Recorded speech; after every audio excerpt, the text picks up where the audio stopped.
Good morning, everyone. Good morning. It's great to be here with you all in the Seaport, or as many in this room call it, the South Boston waterfront.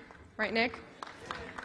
Seaport, South Boston waterfront, either way, in 50 years, we'll all be calling this Atlantis. This is my first time up here, and I am honored to be at the head table with the governor and the lieutenant governor, Senate president, attorney general, friends and colleagues. To be honest, though, I am a little bit relieved that my former professor, Senator Warren, isn't here to grade me on my first performance. Last November, I called her on election night as soon as we knew. I said, "Senator, we did it. I got 64% of the vote." And she said, "Michelle, I'm afraid that's a D." She has high standards. I love you, Senator. I am proud to be the first mom elected to this office in Boston. It comes with the good and the bad.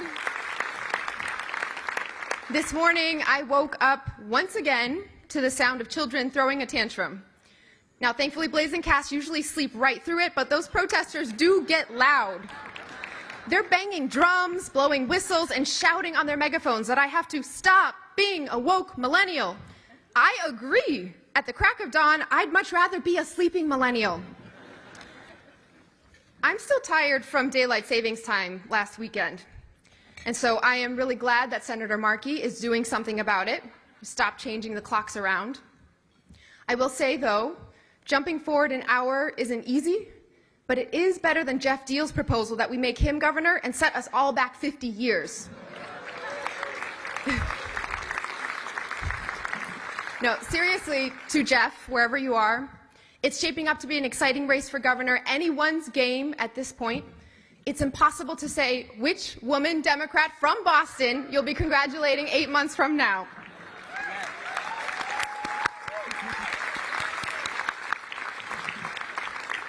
Eight months sounds like a long time away, but the State House is finally open again after more than 23 months of being closed during the pandemic. That's 708 days. For a while, we thought you all were going for the record for the longest closed State House in the country, and then you just kept going. We're trying to think long-term at City Hall, too. We just buried a time capsule underneath City Hall Plaza that won't be opened until 2072. I didn't put any counselors in there. No, seriously, it was a truly beautiful ceremony alongside my colleagues on the City Council, and actually kind of healing to put in a bunch of things that we wanted to leave behind, seal away after the pandemic. Face masks, vaccine mandates, Marty Walsh's dreams of being governor. Oh, no, those are still alive and well. Somehow he became Secretary of Labor, and I got stuck with all the work. I love it. I love it. We have been really working hard these first 100 days. I'm grateful to all of our city departments who have worked together to reshape what's possible. Many of them are here in this room. Thank you to all of our city workers, everyone who is serving the city of Boston.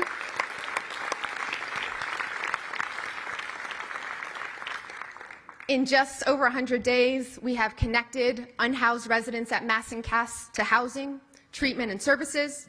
We've launched 3 free bus lines. We've taken some big, bold actions, but I won't lie, this past winter was pretty intense. Trial by snow, trial by fire, fighters union. I'm getting used to dealing with problems that are expensive, disruptive, and white. I'm talking about snowflakes. I mean snowstorm snowflakes. Some of you may have heard about the protester who heckled another Asian woman they thought was me. For the longest time, no one could imagine an Asian woman as mayor of Boston. Now they're imagining every Asian woman they see is mayor of Boston. That's progress, right? Nick, thank you so much for keeping this tradition alive. It's so great to see everyone here today. The Irish immigrant story is a story of our city, of our country, and I'm so honored to celebrate with you all. Happy St. Patrick's Day. See you at the parade.